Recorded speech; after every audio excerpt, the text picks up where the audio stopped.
And so then we go to the Grand Ole Opry, and you know, there's like, it makes sense, but like a bunch of people that are from Tennessee go into Tennessee for like a night out, you know. So, anyways, the Grand Ole Opry, this guy gets up, and I think his name is like Taylor Hicks or something like that, and he plays like a song about like a soldier dying, and like people are like emotional, you know. And I was like, and then when we left, I was in the panel. I was like, you know, the whole like super patriotic American, like I get it. I get it now. You know what I mean? It's like, it's like, fuck, that kind of hit me. Yeah, man. I miss being patriotic. Yeah. You know, being like proud of where you came from and all that kind of stuff. Yeah. Yeah, me too. It's tough. Yeah, when I loved South Park growing up, and I remember when they were shitting on Canada, I was like kind of offended. Yeah. I was like, we're fantastic. Yeah. Now I'm like, fuck this place. Yeah. Well, yeah. What do we defend now? Like, how can we defend ourselves? Yeah. Oh, I got you something. From Tennessee. What is it? There you go. It's a store I never heard of Grunt before, style. but it's amazing. This will defend. Cool, dude. T-shirt. Nice. Shut up, commie. Yep. Shut up, Canadian commies. Think you could wear it to family dinners. Yeah, that's right. Yeah. It's cool, man. Thank you. Don't sweat. Shut up, commie. Red, white, and blue, brother. Yeah, I was in there and they had like a bunch of beautiful shirts like that. It was like Gulf of America. It was Abe Lincoln like drinking a beer on the beach. Yeah. And, like, Gulf of America sounds sick though. It does. It's a nice sounding name for sure. Is it official? Did they officially do that? Yeah. Yeah. You want to try a Velo? What is a Velo? It's a nicotine pouch from America. How many milligrams is it? 6. Whew. Yeah. Oh, I'll try it. I might start sweating. Freedom's heavy, man. Freedom is heavy, brother. Yeah, I have 6 milligram Zins at home, and they burn my fucking throat. I don't like the Zyn pouches are like very they're very thin and flimsy. It seems like. Yeah, they're my least favorite. I don't like the way they like sit. They're like wide. They look like little pillows for real. Yeah. I don't like them. Yeah. They like touch my teeth, like when I put them in, and like when I'm talking, you can feel it. I can feel it on my teeth. Right. It's awkward, but they're nice. Yeah. They're pretty flavorful. Yeah. That's Rodney's favorite. The Velos? Yeah. We were talking about ordering those XQSs. I think they're from like Switzerland or Sweden or something. Okay. Like in those countries over there, those Nordic countries or whatever, they fucking crush those things. Yeah. Like you get crazy milligrams. You find ones with like 20 milligrams in it, 30, 40 milligrams. Like a 40 milligram, like one of these is fucking, that'd be nuts. Yeah. I think I'd be hospitalized. I don't get it. Cause like I find the 6 is powerful. I can't imagine like a 20. Like you just throw up all day. It's you get used to it, right? I guess. So but it blew my mind when I found out that a cigarette was only 2 milligrams. I figured a cigarette would have a shitload in it, but it doesn't. Yeah. It's packed with fucking 500 other chemicals. I'm smoking like give you cancer. 2 packs a day through my mouth, through nicotine pouches. Yeah. It'll be interesting now in like 10, 15 years, what kind of side effects we get from this stuff, you know, but whatever, we'll see. I think you always have to have like a little addiction, I think, you know, like a little vice that isn't too dangerous. You know what I mean? I think that's good for you. Yeah, no, I think so. I read about them. I'm on some Reddit threads, and they talk about gum recession seems to be the big one. Yeah. But I go to the dentist like every 6 months, and he's like, they're fine. So yeah, I don't feel too bad. You know. Yeah, I've had gum recession I've been told that's a problem for me for a long time. It is a part of getting older. Yeah. Yeah, they can recede. I think I brush my teeth too hard too. Yeah. For some reason, I can't just brush my teeth like a normal person. Like you're supposed to just use 2 fingers on on the brush and brush like that. I've never heard that. Yeah, it's a good way to control the amount of power you're putting into your brushing. Gotcha. Yeah, but I just, You crush it. just, jamming it in there, idiot. I'm a heavy flosser. Really? Yeah, like, I don't know. I've made myself bleed. It's just because getting through the teeth, like, you got to kind of. You actually use a string or use the picks, like with the floss already on? I use the string. Yeah. Wow. And I'll like fucking pop it in there. I find those picks with the string already on it, I find those are kind of easy to use, but I've never been a consistent flosser ever. I got into it for a little bit and I should get back, but if I go to the dentist, I'll just tell the hygienist, I'm like, before you say anything, I know I'm not flossing. Let's just, and I'm not going to floss, okay? Let's just move past that. Let's get on to whatever other tips you got for me, because that one is just not, it's not going to happen, So taking a stand against flossing. Yeah. So, but I know it's, you got to do it. I drink a lot of coffee and makes my mouth feel gross. So I don't know. I find flossing and then brushing. Yeah. Just feels better. But yeah. Well, eat chicken. Like, you eat chicken and floss after that. Like, like brush your teeth and then floss. And you think you got chicken out of your mouth. You get like half a fucking chicken breast out of your mouth, man. Just hitting the. It's funny because I'll do it in like pieces of steak or chicken. I'll be all over the mirror. Right. Like, oh. Yeah. It's gross.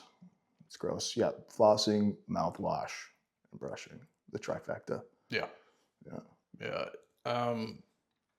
The other thing about Tennessee is they got a bunch of shooting ranges, and you can like choose your poison. Like, you rent whatever guns you want to shoot. Yeah.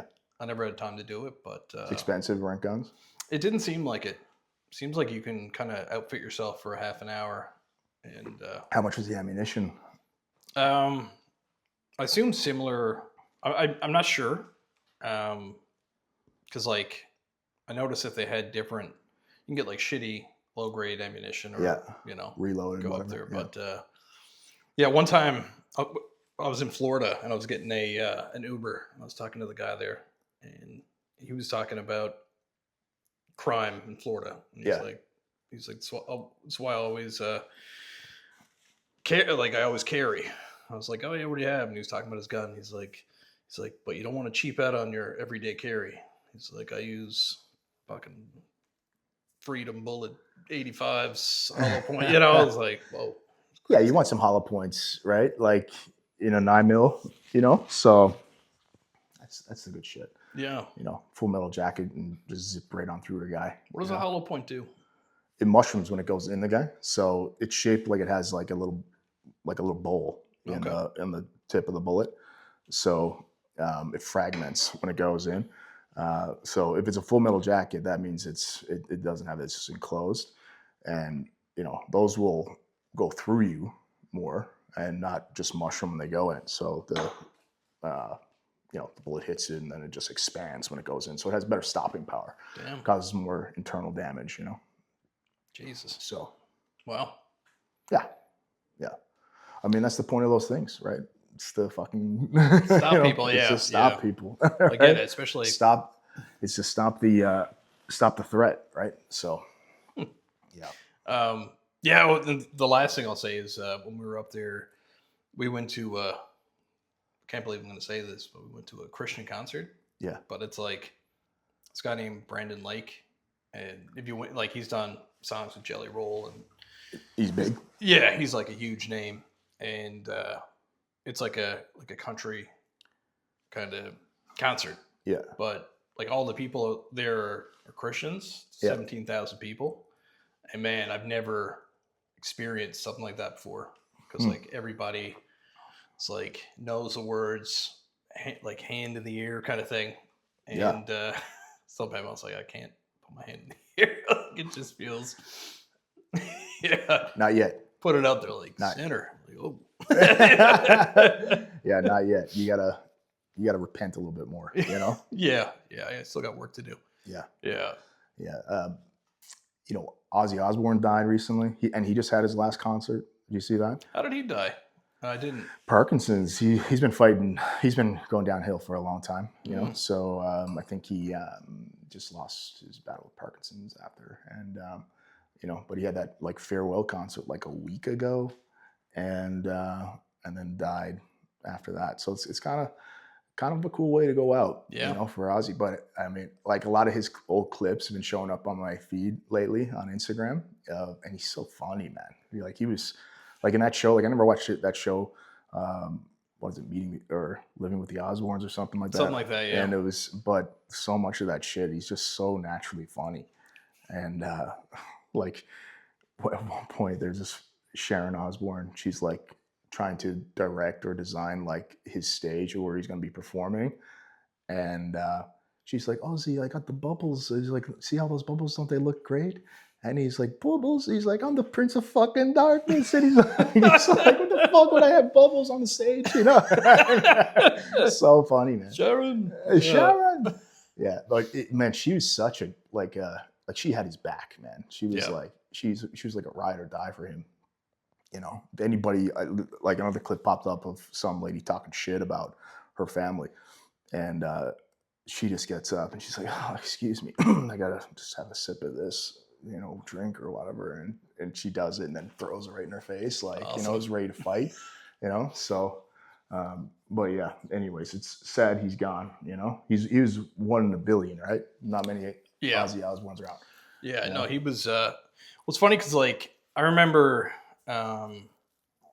What was his big song? Crazy Train. Crazy Train. That was like huge, even when I was a kid. Yeah. Like that would come on. People would go, Ozzy.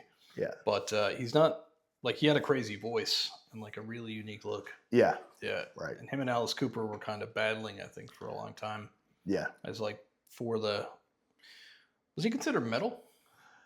Well, yeah, it's like heavy rock or something like that. Yeah, pretty much. Yeah, more like rock, I guess. Yeah. Hulk Hogan his death was more impactful to you. Yeah, man, I think that's gonna hit a lot of people. The Hulkster's death, you know, he's up swelling in heaven now, lifting weights, hanging and banging with Andre the Giant, Macho Man. Hey brother, hey brother. But yeah, well, you know, those guys might hate his guts. Like a lot of people did not like Hogan because he was such like an incredible politician. Like backstage, the whole politics of pro wrestling is so crazy, and that's what I love about pro wrestling. I'm not really into the wrestling aspect. I like the wrestling back in the '90s, especially when you're a kid, you know. Oh man, and, that was like my favorite. Yeah, especially like Hogan and the Ultimate Warrior. And like when you're a kid, you don't realize the Ultimate Warrior is like insane for real. Yeah, but and he sucked at wrestling. Like and he wasn't good at wrestling, but he had like the look and the fucking. He was jacked. Yeah, it's like, man, this guy's like a superhero. It's like He-Man, you know.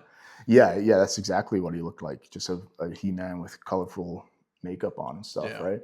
But poor old Hogan, man. I think he had a heart attack or something like that. It was a heart attack, yeah. It's too bad because I saw him on Ariel Helwani's show just a couple of months ago, getting interviewed, and man, he was still like sharp, and he's getting into this All American Wrestling, starting up like a wrestling league, not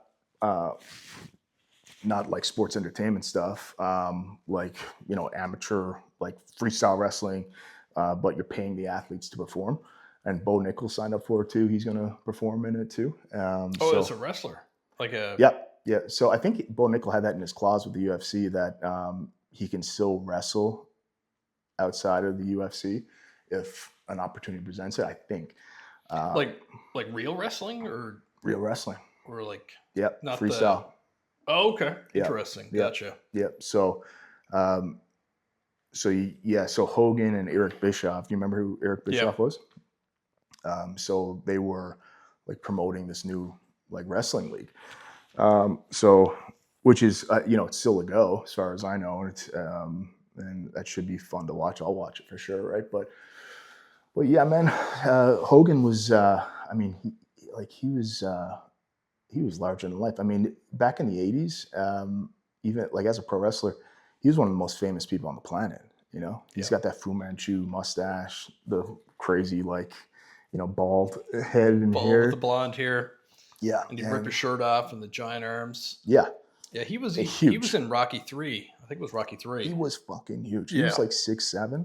That's wild. And 6'7", absolutely fucking jacked. And, you know, but he shrunk over the years. Like because he had that atomic leg drop finish. And he said it was like the worst thing ever, brother. It was having that down, you know, the leg drop as my finish, because every night when you'd hit that, he's this giant dude landing on his ass and he's compressing his spine. So he lost like 4 inches of height. He was like 6'3".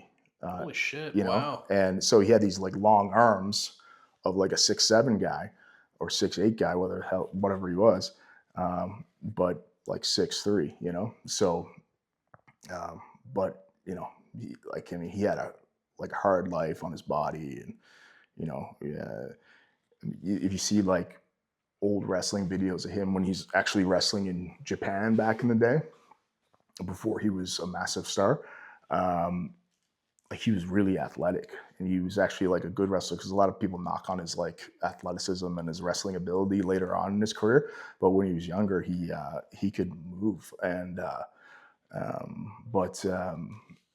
he got into it with this Japanese wrestler. I don't know what his name is, and like basically breaking a guy in that business was massive back in the day. Like they would like hurt guys and like to make sure they'd come back and see how bad they wanted.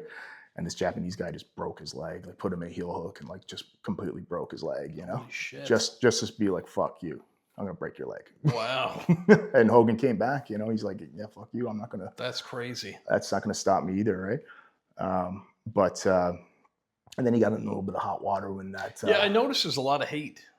Yeah, because he said some crazy racist stuff. Like I don't know offhand, and I wouldn't be able to say it, you know. Just here. quote it real quick. Yeah. Yeah. But it was like no defending it. Like there's like, you know, it was, but so his sex tape got released.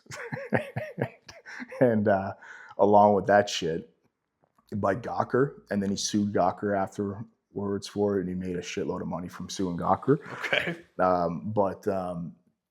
It did like a lot of damage to his reputation. You know, the WWE kicked him out because they had him as on a 𝐬𝐮𝐬𝐫𝐞 contract or something like that, where they'd pay like old guys to, you know, they just pay them, and then when they wanted to appear, they appear. They got a few guys on the roster like that, I think. But yeah, so yeah, you know, Hogan. He's really polarizing because he was one of the best baby faces of all time, like good guys that all the kids looked up to. But then behind the scenes, he's this like very manipulative politician that would bury guys, just, you know, and you'd never put anybody over, like in pro wrestling terms, like you're putting a guy over or you're doing a favor for a guy or whatever it is. It's like, you know, you're trying to give another guy some shine by beating you, and he would never let anybody really beat him clean. Really? Yeah. Okay. Yeah. Interesting. Oh yeah. Yeah. He was known, like notorious for that, right? Like if some guy went to him with a finish and they would be, and it didn't, and Hogan didn't like it, or he thought it would make him look bad, he'd just go, not for me, brother. That's not for me, brother. You know?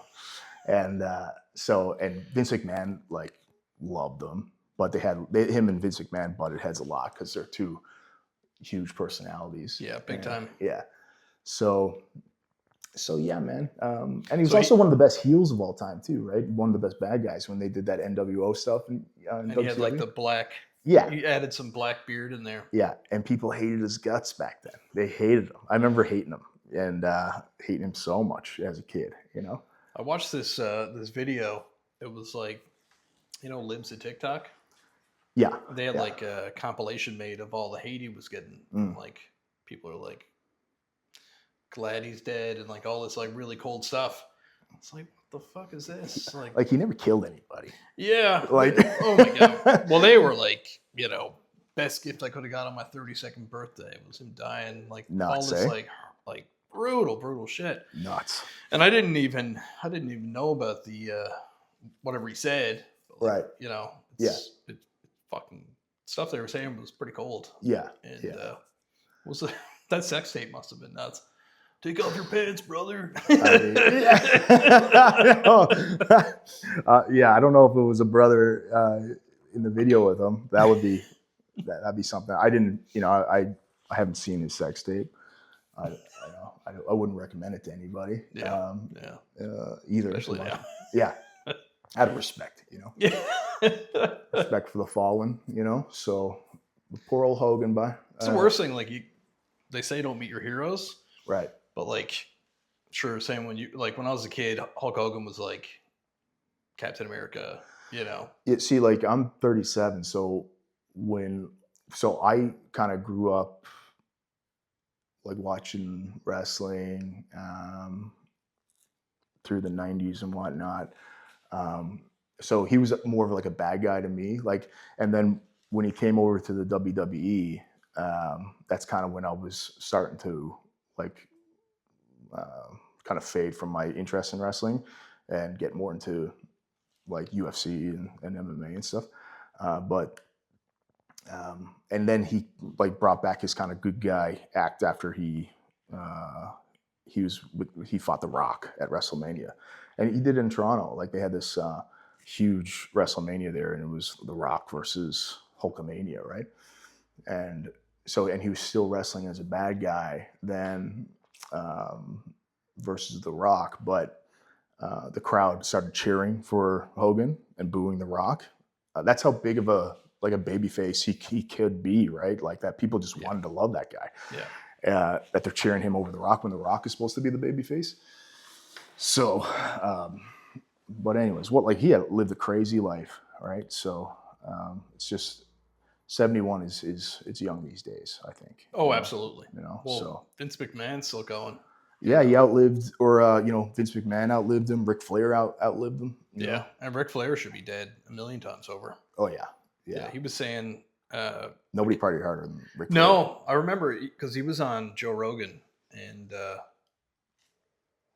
basically saying like, I think he said something along the lines of like, I won't give up drinking kind of thing. And he went through what he used to do. Like he'd get up, get on a plane, drink like 6 beers, go to a bar when he landed, drink like 12 martinis. Yeah. And like have a half case in his hotel room before he went to bed. He was such an animal though, because he would do that, but he said regardless, every day he would get up and do 500 body weight squats, 500 push-ups. Start every day like that. It's crazy. Like, body weight squats are awful. Yeah. They're so grueling, man. Yeah. Like, so like knocking out 500 of those in the morning, like when he's waking up pretty much every day on like probably an hour sleep, a couple hours sleep, and full of booze, full of booze. Yeah. So wicked will. And like he looked great, Yeah. He looked great forever. Yeah. If he wasn't drinking, he would have been like a specimen. Yeah. Yeah. And his conditioning when he was wrestling, like he could just go like forever, right? But an athlete and a guy that would make everything look hilarious. I mean, like his selling of like how he would, like when guys would hit him with moves, it was so funny, man. Like that shit he would do when he'd get hit by whatever and he'd take a few steps and then do a face plant. Like so many guys mimic him or like pay tribute to him in that way. Pro wrestling has such an influence on MMA. Conor McGregor doing the Vince McMahon walk and all that, so. He's another guy that like, it turns out, had some weird skeletons in his closet. Like the whole, I watched the documentary. With Vince? Yeah. Oh yeah, Vince is a maniac. Dude. He's a maniac. He was like tag teaming some lady with another wrestler and shit on a dude or something. Like it was, it went like. But I mean, he played like one of the best characters on TV. He was the easiest guy to hate. He was perfect for it. Like, and during that time, he's the bad boss and he's the boss that everybody loved to hate. He's firing people and, in front of the cameras and stuff.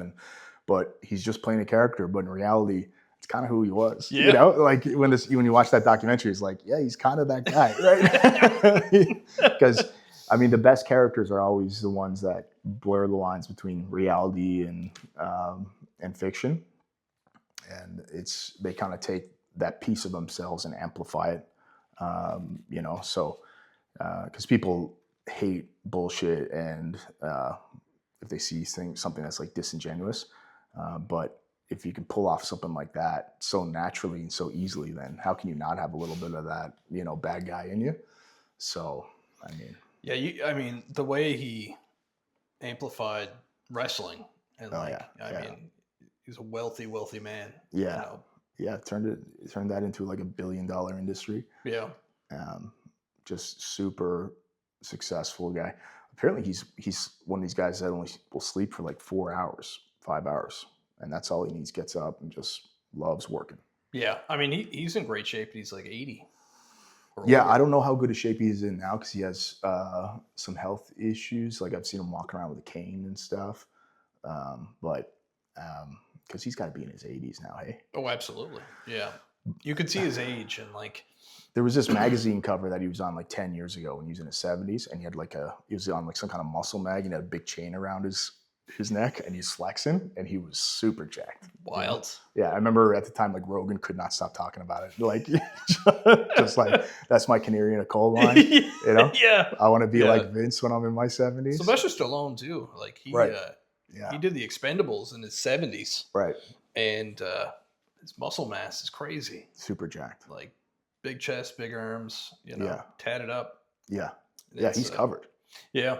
I feel like at 50, it's probably time to start taking juice in moderation. Yeah. Just for keep sure. it going. Like, why not? Why not? Ride it till the wheels fall off, Like, at what point, like, how are the side effects of that going to outweigh the negative side effects of not having any testosterone in your body, like, and just withering away? Like, absolutely. Like, your muscle mass withers away, and your bone mass, or your bone, like, mass and integrity starts to wane. Like, why not? Yeah, for sure. Unless you live in Canada, and then it's, we're not allowed to because worse than meth. Yeah. Here you can't. You got to go through. Well, I find like even getting Zanies, you want a nicotine pouch, you got to go to a pharmacy. Like it's. Oh my god. Like it's methadone. You're like some guys here getting ready to go out for Friday night. He's got to go down. It's so obviously like it's obviously corruption and bullshit and a huge racket, because how can you sell liquor and booze in convenience stores and cigarettes, but which have not only nicotine in them but everything fucking else, and booze kills more people than anybody, and not have this, which is just nicotine? Like, it doesn't make any practical sense. No logical sense. And what it just means to me is that the lawmakers or politicians, whoever, were probably bought off by tobacco companies, and they didn't want the sale of tobacco to be affected by having these there as well, which is like a safer alternative, obviously. Well, you can buy chewing tobacco at a store. Yeah. So it's like, which is in the same thing, because one of their excuses was, oh yeah, we don't want kids to have access to it because it looks like it's in a kind of container that kids would like. Like, stop it. Stop. Yeah, excuse me while I buy a beer with like flowers and oranges on it. Yeah, you got an ID for all that shit. So I mean, why not ID for that and just let people sell it? And the pharmacies don't like selling it. They're like, they get sick of seeing like guys like us come in there and get in their line, and they're like, oh, well, you here to pick something up? Yeah, you got the Zanies, the blue Zanies? I'll get the peppermint, please. Yeah, the peppermint. 5 of those. Yeah. How you doing, Sheila? Yeah. Yeah, no, for sure. It sucks for everybody. Yeah. You go in there and it's I did notice at stores now they have like bring pouches back to shops or whatever. Make pouches great again. But they got like a barcode, and you can fill out you put your name in, and I think they're going to present it to the government or whatever. Petition. Yeah. Cuz like realistically, like imagine how much business could be opened by nicotine pouch companies in Canada. Mm-hmm. If you could freely sell it, just ID people, like you mentioned. Like, why wouldn't you? It's the Canadian market. It's so hard to get into because of the regulations that are fucking bullshit. They are. Yeah. So down in the States, it's a wall. It's a wall of them. Yeah. And I mean, they're bringing in a ton of money, and Canada needs every cent because it's That's what I heard here. Yeah, I mean, it just came out that we spent $1.1 billion over the past year, was it, or a couple years on immigrants that are staying in hotels in Canada. So that's how stupid like our politics are here. Yeah. Is that we're in a housing crisis. We don't have enough homes for people. And on top of that, we're bringing in immigrants that we obviously cannot sustain. We don't have the infrastructure or the structures to like put these people in to give them like a better way of life. And we're just paying hotels to house these people. Yeah. It makes no sense. Like we're some super wealthy country. Right. It's funny too, because like if you move here legally, then like there's a process, and we can. Yeah. Most likely, you're going to get a position. Right. Like if like doctors and Yeah. medical professionals and professionals come here, it's like that's great. Yeah. Welcome. Join Yeah. the economy. Right. It's great. But if it's like we'll pay for you to be here, it's Yeah. like, well, what's the point of Yeah. that? You want to you want to come to our country and immediately get on welfare? Then come on. Like, Yeah. That's Like, what what we're kind doing. of life is that anyway? It's not a good life. It's fucking stupid is what it is. It doesn't make any sense. Last week I was at the grocery store, and I got in the car and I was driving past, and the security guard there had some girl who had like some lady who had like a shopping cart full of gear. She obviously stole, and her like shitty looking boyfriend. And she's like, help, he's assaulting me. And he's like trying to calm it down. And, part of me was like, should I go out and kind of help this guy? Like I felt terrible for him, but obviously that's how you get a needle to the stomach, So yeah. I was like, that sucks. So yesterday I was getting groceries and he was there. So I went up to him. He's a guy from the Middle East. And I was like, I seen what happened, man. That must have been rough. And he's like, yeah, she stole $500 worth of groceries. Right. And when she was screaming that out, this woman pulls her phone out. And she's like, yeah, I'm going to make sure your manager sees this, and, and like all this stuff. And he's like, he's got no power to do anything really. Yeah. And he was like, this is not a good job. No, they're in a lose-lose job, those guys. That shit happens every day, and that's the thing. It's somebody's stealing something and they're leaving the store, and you grab a hold of them and then they fall down or they're injured or, they got a needle on them, like you say, and then you get poked. What was it worth? Yeah. For like Loblaws, you're like trying to recover product for Loblaws. They don't give a fuck about those guys. At minimum wage, most likely. Right? They don't give a fuck about those guys. And now you have, if you get poked with a needle, I mean, that can change your life forever, obviously. And, I would say those guys all the time. It's like, you really got to weigh, your risk to reward here for, when you're going hands on with these people. Because so many of those guys will get like younger guys who are excited to like stop a crime. And, that's exciting for people who want to live in a society that and protect the kind of society they live in, all right? But unfortunately, the powers that be don't really give a fuck about that, and they'll throw you right under the bus and charge you with assault for stopping a shoplifter, that doesn't want to be detained, right? So your ass is on the line for nothing. Yeah, and he was saying that they have the power now to detain. Yeah. And he says the police come and take them. Yeah. And then they're back in the store. Oh yeah. Later that week doing the same thing. Yeah. He's like, he didn't use this word, but he's like, it's a revolving door. He's like, there's no punishment for that stuff. Yeah. It's crazy. I told him to come to jiu-jitsu. I was like, man, jiu-jitsu is great for being able to wrap people up. Yeah. He was like, oh, really? So it's like, Tara, I was like pushing it.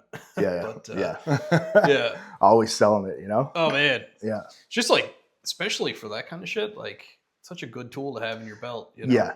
The biggest thing it gives you is composure, because so many of those videos of where you see police using excessive force on people, almost always it's guys that don't know how to fight, and then they're nervous in this combative situation, and in order to get control of the situation first, they hit them hard and they hit them first and they hit them and they, so they want to get on ahead of the ball and throw some kind of strike when you probably don't need to, right?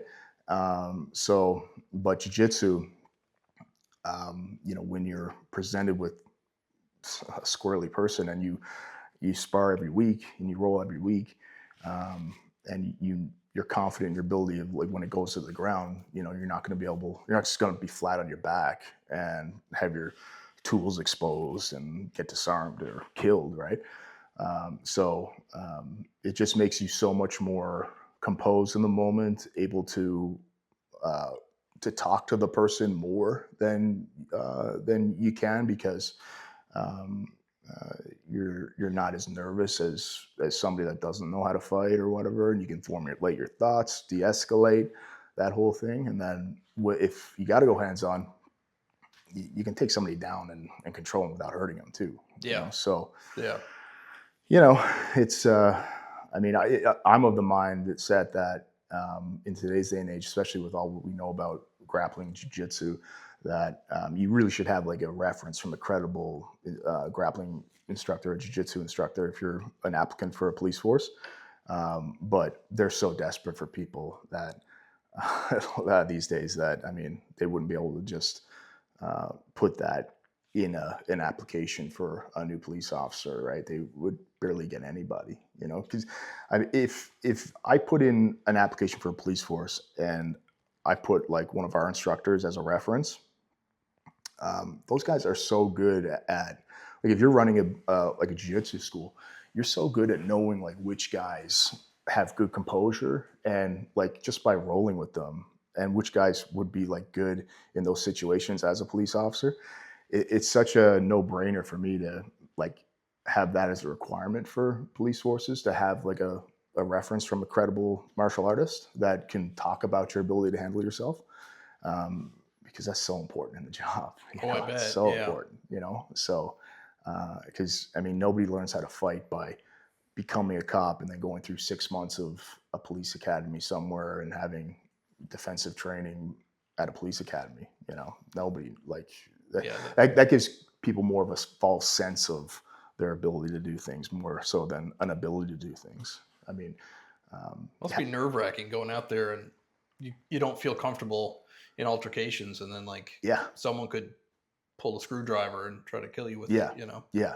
So I always wanted to have full control over things that I can control, and knowing how to fight or being in shape and stuff is just, you can control that stuff, and it's a huge asset when you're speaking to people, and people respect you too if they look at you and they know that you're not a pushover, really, and they know that you can handle yourself just by looking at you. People are going to have a lot more respect for you. And there's a study, I think the FBI did a study way back in the day where they interviewed cop killers, and that was the number one thing where that they would say these cop killers were, if they were going to target a police officer and kill them, they would first size him up, and like if the guy looks like he's out of shape, if his shirt is not buttoned up correctly, if he's not clean shaven, he's got a like longer kind of haircut, he's not taking care of himself, then they think that they can take that guy. Wow. Yeah, really? I think I could take that guy. Yeah, because he's not taking care of himself, right? Yeah. So they're looking at these kind of weak targets, but then they look at like another guy that's like clearly like athletic looking, tall, whatever is put together. Then they're not gonna test that guy. So yeah, I wonder if that links to like, I understand the look would definitely be more intimidating if someone looks confident and like disciplined over a sloppy person who looks like they're a mess. And it's not even like an intimidation thing. It's just that guy's in control of himself, and he can control the situation. Like, you're coming with that presence, of that ability just to kind of like command an area and just be, the guy there, right? That confidence, really, So, there was a UFC fighter who was like a big chubby guy with like big messy mop. Do you remember who that was? He was like a few years ago. Roy Nelson? Maybe. I mean, Roy Nelson's notorious. He's got a big shit locker on him. Yeah. And he's, he had like big beard and long hair. That's him, I think. He throw a lot of overhand rights and knock guys out with the overhand rights. But like people were blown away. I was blown away when he was like beating people. Yeah. So I'm like, look at this guy. He's a mess. Yeah, you know? yeah. Big But country, then, yeah. Exactly. But if he was like, I think even if he just had a clean look, you'd be like, this guy's massive.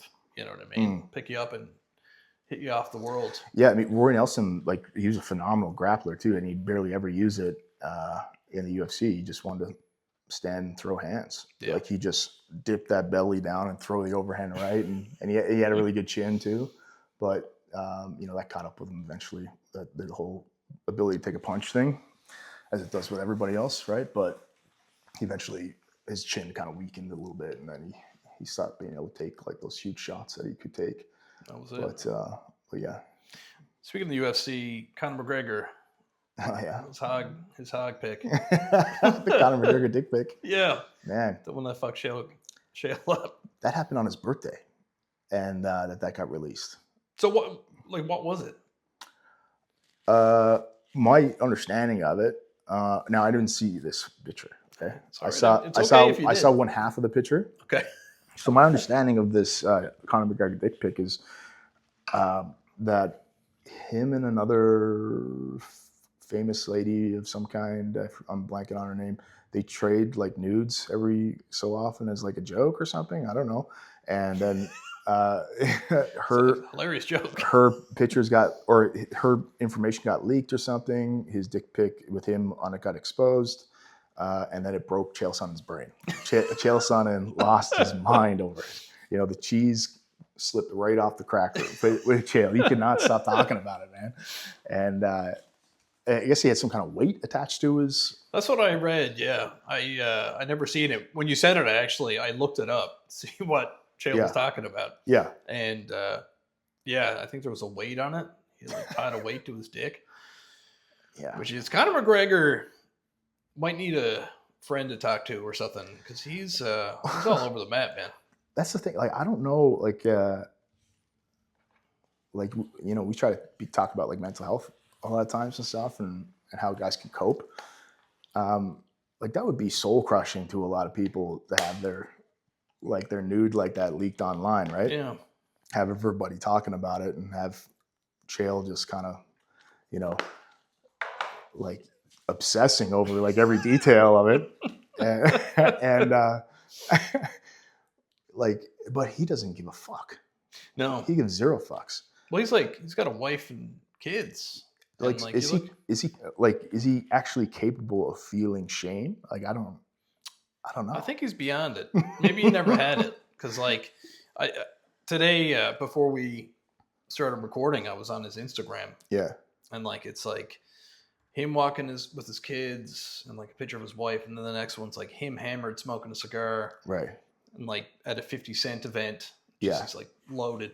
Yeah. And the next one's like him clearly on cocaine at you talked about it. Yeah. I watched that video, and he's at the Hard Rock Hotel talking about bare knuckle fighting, and like he's got sunglasses on inside, smoking a cigar, blowed out, and then even like Mike Perry. Mike Perry was talking about it. Like, so a guy like Mike Perry's nuts, and he's like, yeah, Conor McGregor came up to me and talking to me. I didn't even know what the fuck he's saying. He's crazy, right? Like, so like, he can't. I don't know. He's just on his own wavelength. Yeah. Right. I think he's. I mean, if you hit that much success and you're that, like, he's still young. Yeah. And he's still clearly partying. How old is he? He's mid-30s? I think he's mid-30s. Yeah. 36, 37? Yeah, I don't know for sure, but he's not in his 40s. Mm. And, like, you got to love the smell of your own shit. He's in great shape. Yeah. He's got more money than, like, some countries. Yeah. And he owns a bunch of party stuff. Whiskey, beer. Yeah. He's involved in bare knuckle fighting, so. He's got a Lamborghini speedboat. Yeah. Boat. I said boat. Boat. Yeah. Yeah. But like, I think it's a Lamborghini yacht. Like, I think there's bedrooms underneath. Yeah. Like, he's balling out of control. He's got tons of money. His cars, his watches. Like, a regular yacht is fucking too much money. It's crazy expensive. But a Lamborghini yacht, yeah. Like, I feel like it seems like he's banging a lot of women on the side. Is what it seems like from like his from evidence online, you know.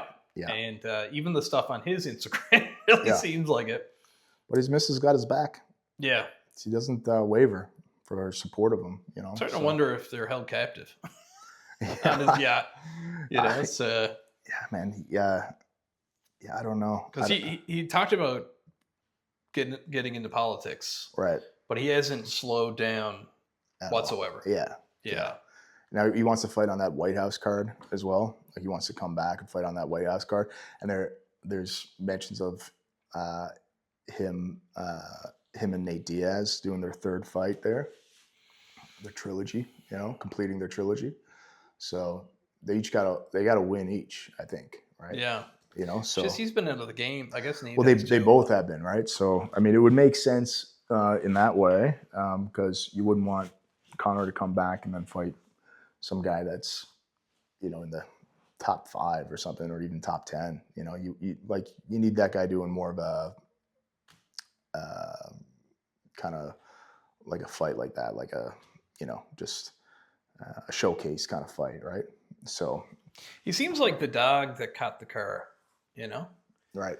Now he doesn't know what to do with it. Exactly. Yeah. He's like, oh, and here's your reward. Right. And he's like, he probably enjoyed the struggle more because if you were out partying that hard, like, you don't know what to do. Well, there's a famous clip of him saying that he's like partying is like weakness for the soul, and that's when he was super dialed in, like, you know, and at his peak, and but yeah, now he's a party man.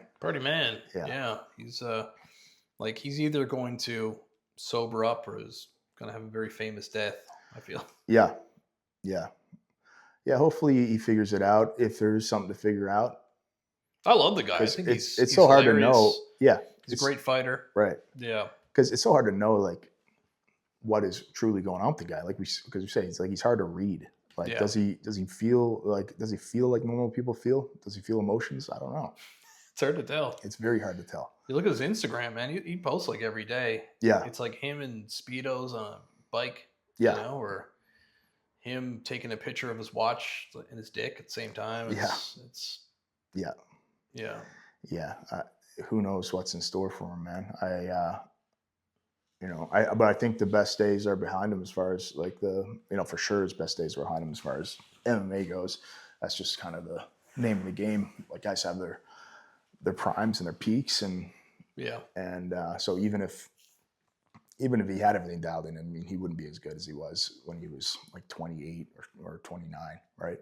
So that's the way it is. Do you think like demons, like inner demons, like your past is kind of what makes you party like that so often? Like he seems like he does interviews where he's clearly fucked up. Yeah. You know, and it's like you were in a Hollywood movie, that should be huge. Right. But he's still getting fucked up. Like I wonder if it is a real addiction. I mean, like the addictive component of partying, drug use, drinking, all that kind of stuff, for sure. But who knows if he has any kind of things that he struggles with, and that because that's what we're talking about. Like, does he have inner demons? I don't know. Yeah, like you said, he's hard to read. Very hard to read. He seems like the best dude to have as a buddy to hang out with, and when you're younger. Yeah, and like a lot of parallels to John Jones too, right? Like John Jones. He gets in trouble all the time, right? Yeah, and he has these huge ups and downs, and people want to like him, but he's hard to support when it's when this stuff comes up and it's just consistent. It's he's allegedly threatening to kill cops on the phone, right? And then prior to that, like he had this drug tester come to his house that he had allegedly threatened as well, some woman that he had threatened.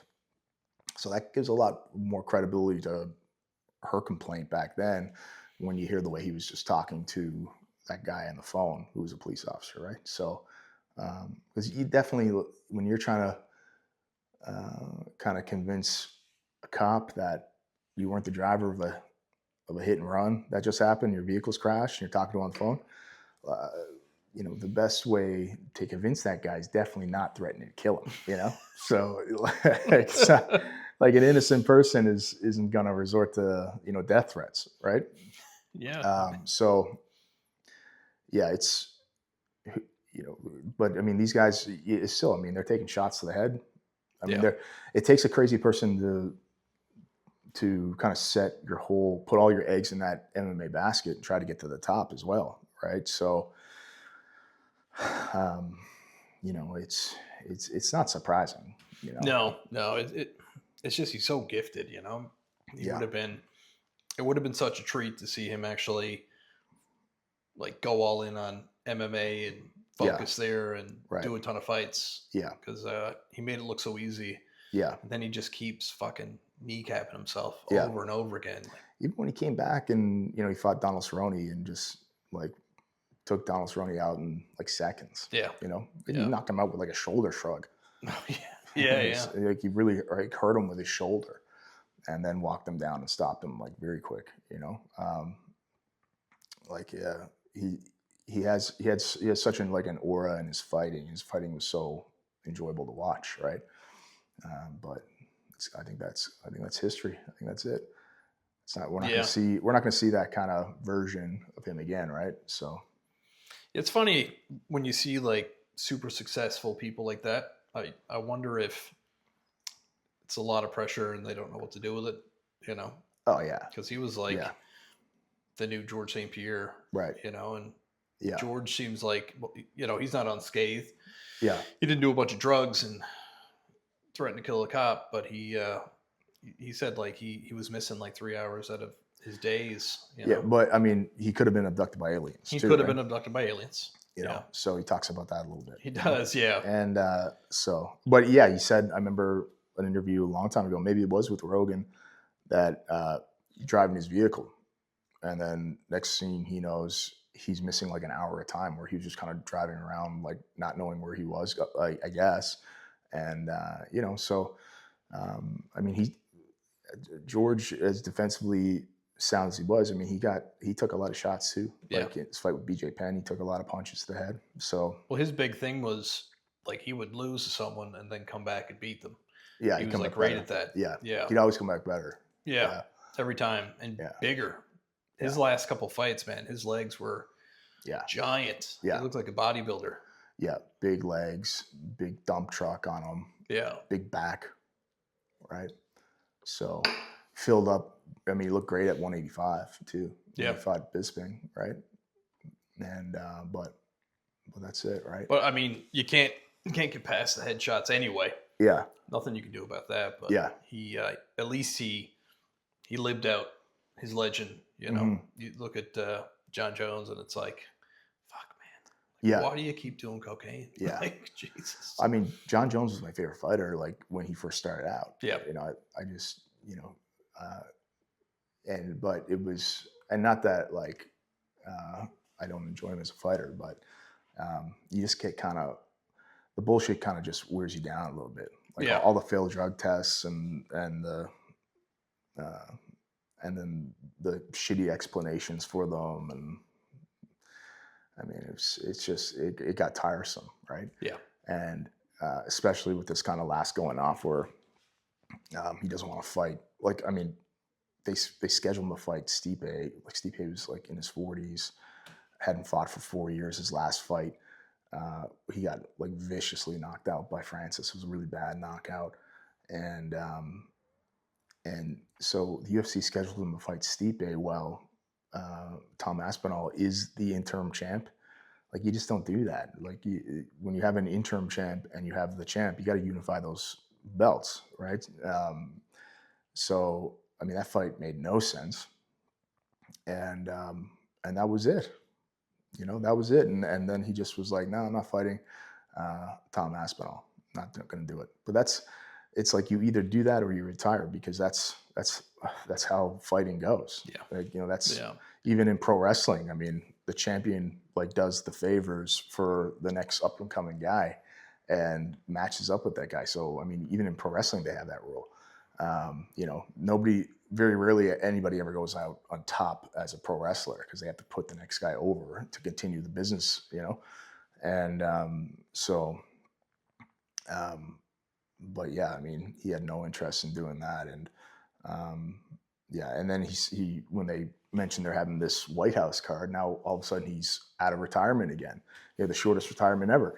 And he wants to fight on that White House card. And so he says that, but then Dana comes out and says that that